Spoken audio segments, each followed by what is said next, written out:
Hello दोस्तों, कैसे हैं आप सब। उम्मीद करती हूँ कि सब बढ़िया होगा। दोस्तों, आज हम आपको एक ऐसे देश के बारे में रोचक जानकारी देने जा रहे हैं जो कि बहुत ही छोटा है लेकिन आज तक किसी का गुलाम नहीं बना। साथ ही इस देश के साथ हमारे देश का रोटी बेटी का संबंध है। यहाँ के मंदिर इतने खूबसूरत हैं कि कोई अंदाजा भी नहीं लगा सकता। यहाँ के लोग नेचुरली फिट माने जाते हैं। आपको बता दें, यहाँ का खाना खाने के बाद इंसान यहाँ की यादों में खो जाता है। जी हाँ फ्रेंड्स, आज मैं आपको भारत के पड़ोसी मुल्क नेपाल देश के बारे में रोचक जानकारी देने जा रही हूँ। तो आपसे एक ही रिक्वेस्ट है कि इस वीडियो को एंड तक जरूर देखिएगा।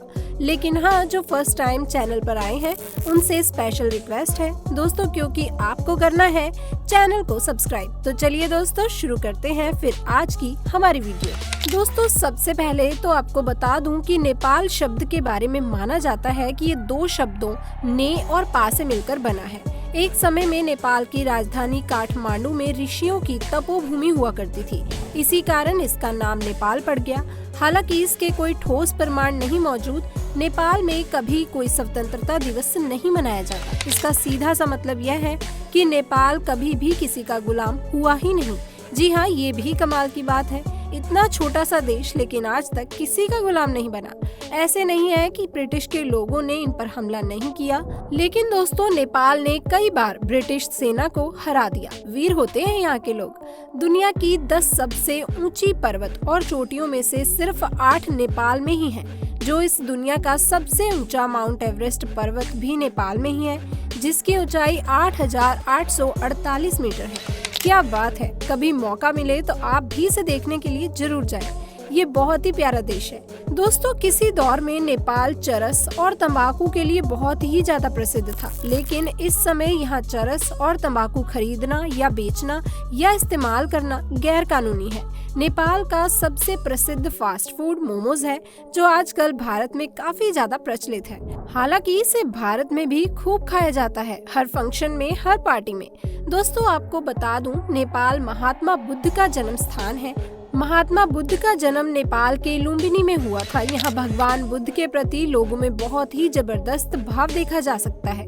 नेपाल की राजधानी काठमांडू दुनिया के प्राचीन नगरों में से एक है, जिसका पुराना नाम कांतिपुर था। नेपाल में सबसे ज्यादा आबादी काठमांडू में ही रहती है। नेपाल की कुल आबादी के 21.3% हिंदू धर्म से संबंधित हैं। नेपाल के लोग काफी धार्मिक होने के बावजूद भी दूसरे धर्मों का काफी सम्मान करते हैं।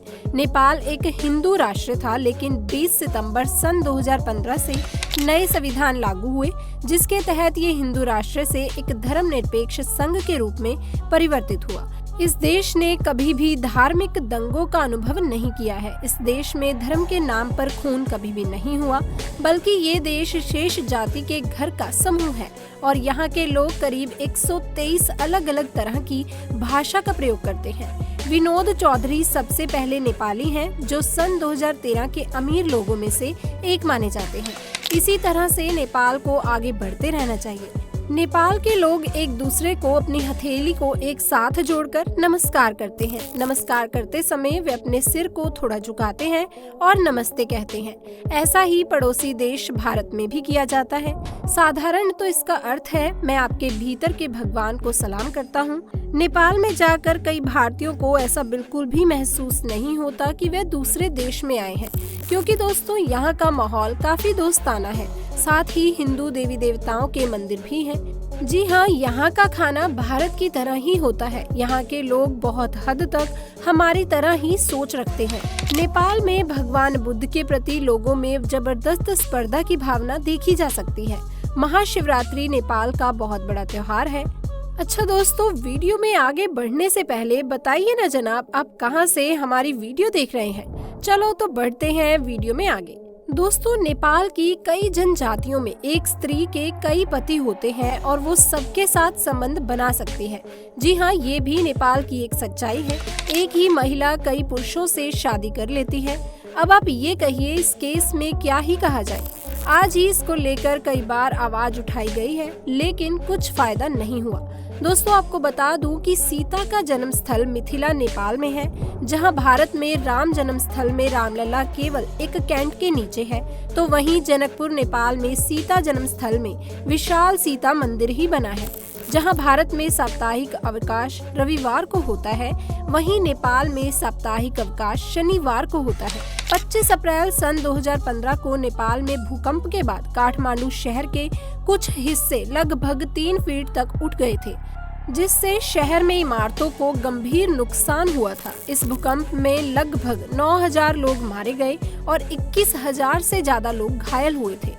नेपाल में 90% अरेंज मैरिज ही की जाती है और दूल्हा दुल्हन आमतौर पर शादी के दिन से पहले एक दूसरे को मिलते या देखते नहीं हैं। भारतीयों को नेपाल जाने के लिए किसी भी चीज की जरूरत नहीं होती, उन्हें वहां जाने के लिए आधार कार्ड की फोटो की जरूरत होती है। क्या बात है दोस्तों, तभी तो हम कहते हैं कि इस देश के साथ हमारा बेटी और रोटी का रिश्ता है। नेपाल से एशिया के बाहर बहुत ही कम फ्लाइट जाती हैं, क्योंकि नेपाल से फ्लाइट से यात्रा करना बहुत ही ज्यादा महंगा पड़ता है। नेपाल में एडवेंचर और एक्सट्रीम टूर में अपने आप को काफी उन्नत किया है, जिसमें paragliding, bungee jumping, high altitude, mount biking, water rafting और पर्वतारोहण शामिल है। नेपाल में कृषि और टूरिस्ट उनकी आय का एक बड़ा स्रोत है। नेपाल की आधी से ज्यादा आबादी 70 रुपए प्रतिदिन कमाती है। इसके कारण नेपाल को विश्व का सबसे गरीब देश गिना जाता है।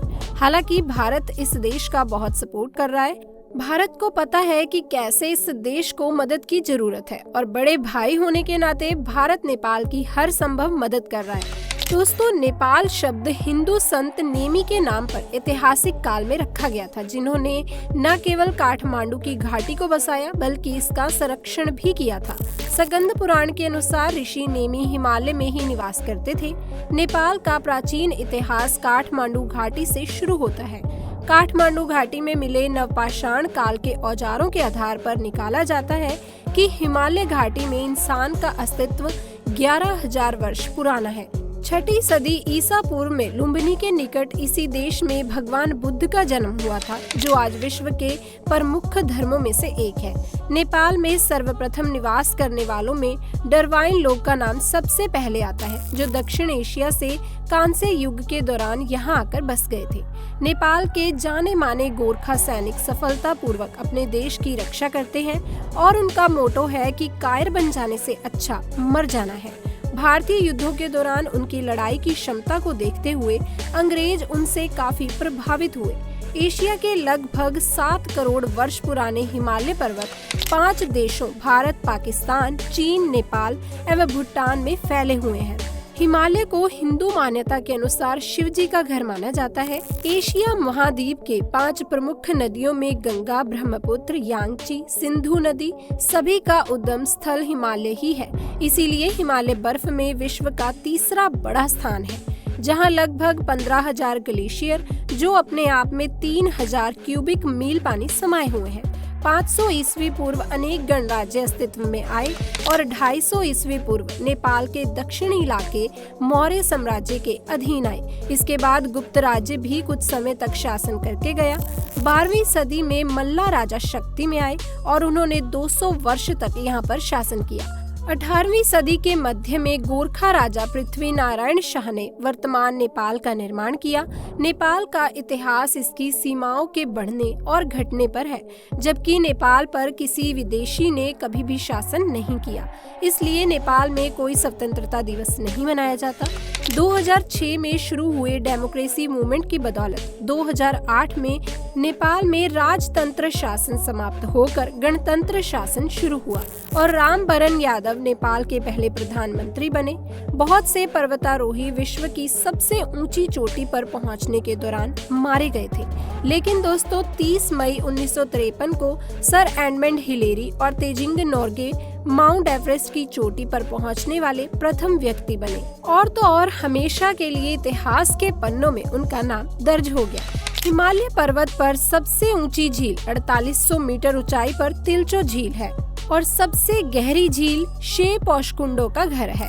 सागर माथा नेशनल पार्क के आसपास का इलाका इसी कारण 1976 से संरक्षित इलाके में आने लगा। तो दोस्तों, ये थे नेपाल देश के बहुत ही रोचक फैक्ट उम्मीद करती हूँ आपको हमारी ये वीडियो पसंद आई होगी।